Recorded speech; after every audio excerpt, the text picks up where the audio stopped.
Imagine for a second that you're a health worker, a doctor or a nurse, and you see what's going on in Gaza, and you see the destruction of the medical infrastructure and the targeting of health workers like yourself in Gaza. You'd like to show solidarity, right? Maybe you put a little pin on. I mean, Ukrainian flags are everywhere, right? So it can't be that much of a problem. But now imagine that a lobby that works for a foreign nation comes and pressures the senior executives at your hospital to ban any show of solidarity with the Palestinian people, including that tiny little harmless pin. That's exactly what happened to my guest today. I'm joined today by Dr. Arash Saleh, Dr. Sarah Ali, and senior nurse Ahmad Bakir. Thank you all for joining me. Thank you. First of all, I'd like to ask each of you why you decided you'd like to show solidarity with the Palestinian people to begin with. If we could start with you, Dr. Arash. Thanks. Yeah. Well, I think I feel solidarity with Palestinians in the same way I'd feel solidarity with any group of people who we were watching suffering every day on TV. Had a sense that our own governments and our own representatives were not only not doing anything to stop it, but were part of the problem. And in particular, if we're seeing healthcare workers being targeted, because that makes me think of myself. And so those are the features that have made me feel very engaged in this uh, struggle and engaged in the movement to advocate for Palestinians. Thank you for that. Dr. Sarah?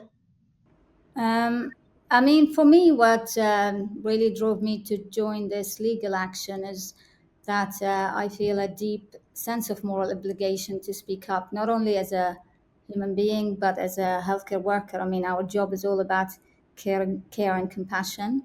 And I just feel like, in the face of a genocide, I am obliged to do something, and speaking up is the least, it's the bare minimum that I can do.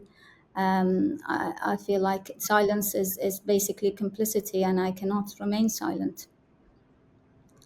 Thank you for that. And lastly, not least, Ahmed. Thank you. Thanks for the introduction.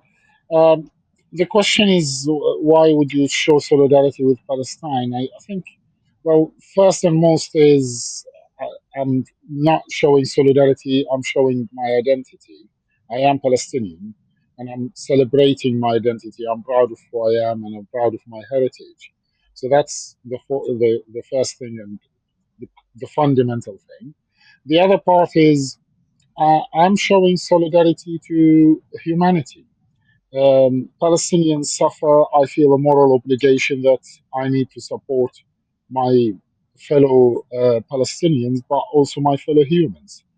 That they are suffering an unprecedented occupation, torture, apartheid, genocide, all these fancy big words that you read in history that you think you'll never experience again have been experienced on the Palestinian people. And as any human being, you have a moral obligation to show support and solidarity. And if you don't support Palestinians, you need to question your own humanity. Mm. And I mean, I guess that takes us to what happened in your hospital now. It's very clear that what you guys decided to do in your show of support for the Palestinian people comes from a place of humanity, a place of trying to do your obligation as health practitioners. And obviously, you've definitely seen what's going on to the medical infrastructure in Gaza. But then you have this group, UK Lawyers for Israel. They come here and they work for Israel, whether or not sometimes they say, we don't actually work for the Israeli government, but your name is UK Lawyers for Israel, right? So they work for the benefit of the Israeli state, and they come here and they influence the executives at your hospital. Can one of you take us through, first of all, who UKLFI are, as according to your understanding, and what they did in terms of the pressure they put on the executives at your hospital? Yeah, so UK Lawyers for Israel is essentially a lobby group. Although their stated aims are to advocate for harmony among different cultural groups, their modus operandi is to send strongly worded legal letters to a huge range of institutions, not just hospitals, councils, which have shown any kind of solidarity or support for Palestinians, airlines, even a garden centre, where people, either staff have shown symbols associated with Palestine or Palestinians, and then to make some kind of case that any show of support for Palestinians amounts to anti-Semitism and could be a form of racism and could put the institute under risk of legal action because they are allowing anti-Semitism and racism within their institution. And they've targeted another hospital, Chelsea and Westminster Hospital, who had a display of artwork, plates painted by Palestinian children. And then their allegation there was that the display of this artwork, it amounts to harassment of Jewish patients and Jewish staff. And that hospital, after they received those letters, they took that display down. There was a council of a borough somewhere in London, North London, I think, who were running a kite making workshop for Palestinians, kite making for Palestinians. I mean, Ahmed will know more about this. Is a sort of an important piece of cultural expression. And it was a kite making workshop for people, Palestinians and people who wanted to show solidarity with Palestinians. They came and shut that down and said, this will make Jewish people feel threatened. The image of kites will make them think of Hamas paratroopers landing and doing a terrorist attack. And so that's the kind of thing that they've been doing. Now they came to our trust, picked up a case of staff members wearing a pin of either a watermelon or a Palestine flag, and have taken up a case where a patient alleges that although the care that they received was exemplary, there was no issue, they felt that the person might have been anti-Semitic, and they didn't know if they felt safe, and they felt that unsafe knowing that someone with this sign may be treating them. And so they wrote to our executives, warning that they may be in breach of the Equality Act because they're amounting to harassment of their patients and their staff by permitting these potentially anti-Semitic symbols to be displayed. And what we know is that there was some kind of communication between our executives and UK Lawyers for Israel. We haven't had transparency so far in terms of what that communication was, but that there was then a rapidly drafted uniform policy which came into place, banning any political symbols, and the word political then has to be defined by the trust, because certain symbols will be permitted, but it was fairly clear in the wording that any symbols associated, which could be associated with a country, would not anymore be permissible. And the really telling thing was that before a good more than a week before the policy was actually announced to the staff members, UK Lawyers for Israel put it on its website, successful Lawyers for Israel, we've managed to get the Barts Health Trust to change its uniform policy and ban all symbols. So they were announcing it as their success before the staff were informed of it. It's very clear that this is a direct cause and effect, and that the impetus for this has come from this allegation that show of solidarity by anyone, including healthcare staff, for people who are undergoing a genocide is now legitimately viewed as anti-Semitic.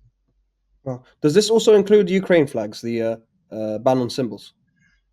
Well, that's not been tested yet. I mean, the implication of the wording is that it would, because it bans any show of solidarity for any country. But clearly, at the time that the Ukraine was the humanitarian crisis that was in the news, there was nothing similar even being suggested. In fact, it would have been completely absurd if the trust had suggested that at the time. And my impression is that if someone had gone to the trust executives and said, we feel uh, singled out, say, a Russian person, by anyone showing solidarity with Ukrainians, please ban any sign of Ukrainian solidarity, that wouldn't have been entertained.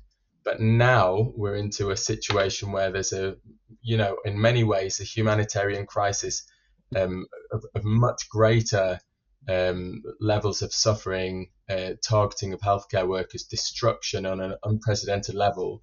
Now we suddenly have this urgent need for an apolitical hospital, a neutral hospital, and that's what we see as amounting basically to institutional racism, because there's a new rule put in place when it's Palestinians who are experiencing a genocide. One starts to wonder, how can this lobby group have so much influence that they can go into a hospital such as, I think it was Chelsea and Kensington, and Yes. ban the a Palestinian, was it an exhibition, right, for of children's paintings, was it? Yeah, children's artwork. Children's artwork, and then ban pins, either Palestine flags or watermelons and such. How could they possibly be able to carry this out? I really think it speaks to the fact that we have incrementally come to accept this unchallenged narrative that um, standing in opposition to what Israel is doing, the current Israeli administration, and standing in solidarity with Palestinians who are suffering, is tantamount to, or in some way equals anti-Semitism, and that narrative hasn't been properly challenged. And I think in the media, in our elite institutions, in the government, that that really obviously false and absurd narrative is just being allowed to take hold to a point where a group of people advocating for Israel are allowed to make that claim unchallenged, and then the leaders of the institute, even a healthcare institute, will just roll over and say, okay, we don't want to be anti-Semitic, so we better do what you say. And that's why we think it's so important to stand up to this. And for me, as someone of Jewish heritage, to say, I'm not having this in my name. There are plenty of Jewish people like me who absolutely are repulsed by the idea that it's in our nature to support what Israel is doing now, or to, in fact, many of us feel like the opposite is true. We have a special um, understanding of what it is to have a culture, to have a history of um, being being victimized by powerful people, and to have a special responsibility. And a lot of people have taken that on. You see them at protests. As Jewish people, we abhor this genocide, and we will raise our voices against it. And that narrative that places any kind of support for Palestinians in the same bracket as anti-Semitism, that basically erases people like me and progressive Jewish people who are saying not in my name. Yeah, and the Jewish bloc of the protest, as you mentioned, is a very large bloc, and they're present every single week. I've got a question for you, Ahmed. Now, as a Palestinian, uh, you've worked at this hospital for, I'm guessing, many years. You're a senior nurse, so I'm guessing you must have some sort of relationship with the executives on some level. And then one day you come into work and they've told you that, you can no longer wear any signs of your identity or heritage. How did that make you feel as a Palestinian? You've been told that symbols of your identity are banned at risk of potentially being seen as anti-Semitic. Uh, well, I worked at the trust for 14 years. I've been working the NHS for 25 years. And in my experience throughout the years, we were encouraged and celebrated with our diversity and different identities. Um, and that has always been something, a cause of celebration in the NHS and within the organization.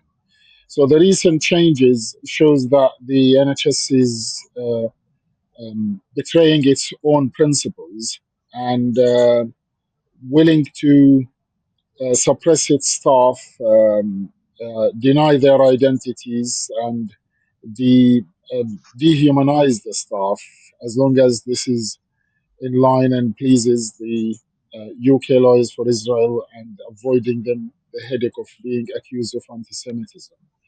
The second part of your question, which is quite integral to the whole discussion, is like being celebrated or declaring my identity as a Palestinian, and in the opposite, I'm accused of anti-Semitism. This is the fundamental issue with UK lawyers for Israel, for the whole pro-Israel lobby, because as well as the ongoing genocide and the ethnic cleansing that started in 1948, part of that is attack on the identity. So any declaration, any celebration, any showing of Palestinian identity is seen as threat to the state of Israel, and they would not accept that, and they would want to erase that, because if you're saying you're a Palestinian, you're declaring that there is an occupation, there is an apartheid state, there is oppression, and all of these things. So erasing the Palestinian identity is uh, an ongoing battle has been by the Israeli lobby. The reference to the Chelsea and Westminster where art wall children work, this has happened in February 2023. So it didn't happen after October 7, or it wasn't during the escalation of violence or any of this. Um, and many other incidents has happened, and UK Lawyers for Israel has been pushing organization happened many years ago. So these things not associated with specific recent incidents, but they complicity in the ongoing genocide of the Palestinian identity has been going on for years and years and years. And as I said, that they see the Palestinian identity as a threat to the existence of Israel because it exposes the lies, exposes the oppression, exposes the apartheid state, and they want to suppress it. So that's part of many accusation being, if you're saying you're Palestinian or you're celebrating your identity as a Palestinian, you're accused of anti-Semitism. That's sadly not new thing, but it just, as Arash said, it invalidates their argument, and it exposes a very very serious concern about the devaluing of anti-Semitism and all sort of racism, very serious problems in British society and around the world. So when it's abused in this way, you will have rise of anti-Semitism that you'll find difficult to argue with, because if you're accusing everything of anti-Semitism, you will have a problem facing the real anti-Semitism. Absolutely. Dr. Sarah, I'd like to get your take on what happened. What was your initial reaction to the ban? I mean, I think it's disappointing enough that our, healthcare institutions have remained silent, or at best just said empty words in response to what has been described by the UN and various human rights organizations as a genocide.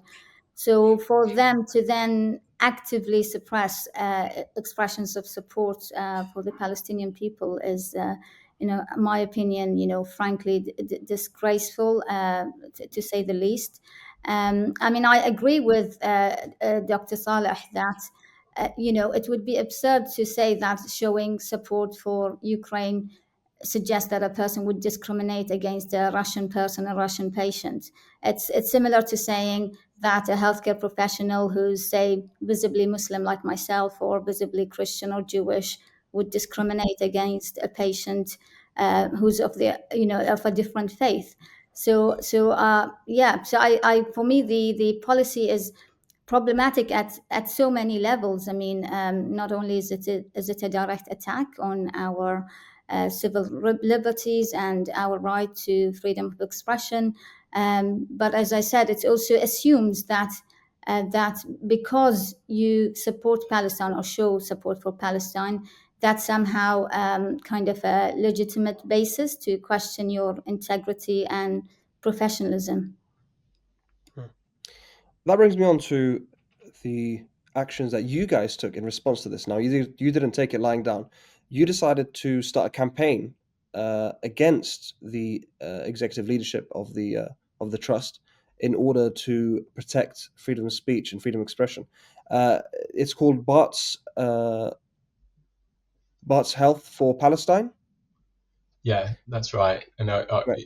yeah, Barts Health Staff for Palestine. Bart's Health Staff for Palestine. Yes, Bart's Health Staff for Palestine, and uh, you guys are now taking or taking legal action against the executive leadership of the trust.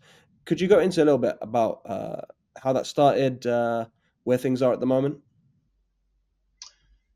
yeah, I can start us off. So when this emerged, this uniform policy with its sort of hidden clause about the symbols buried somewhere inside it, um, it kind of the reality of what this means filtered through the staff. There was a bit of an outcry. There were lots and lots of people emailing executives at the trust. They met with people separately and in groups.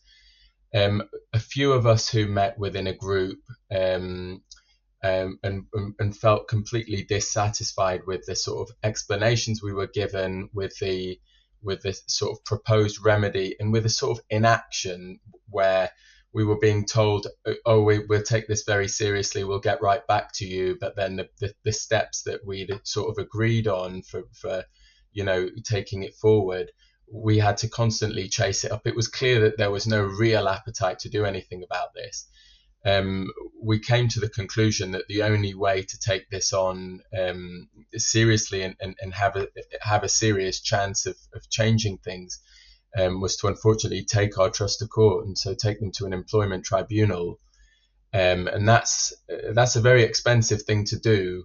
And so we're crowdfunding our legal defense, and we're really pleased at how much support has come through. So just in the first 4 weeks or so of our campaign, we've raised over £50,000 towards our legal defense fund, and that's a good and strong start. And we're continuing with the crowdfunding. So our pages at Crowd Justice. We're Bart's Health Staff for Palestine. So I hope people find it, and if they feel like it's an important movement, they'll find our page and hopefully chip in. Yeah, we'll definitely link the page in the description. Uh, so, are there any indications about how the case might go, or what kind of pushback you might be facing? Can I just jump in about the legal action before we go into where the case is going? Sorry. Um, there is a shared sense of duty and responsibility. The three of us, among maybe Sarah and Arash much more than me, and I joined them at a later stage.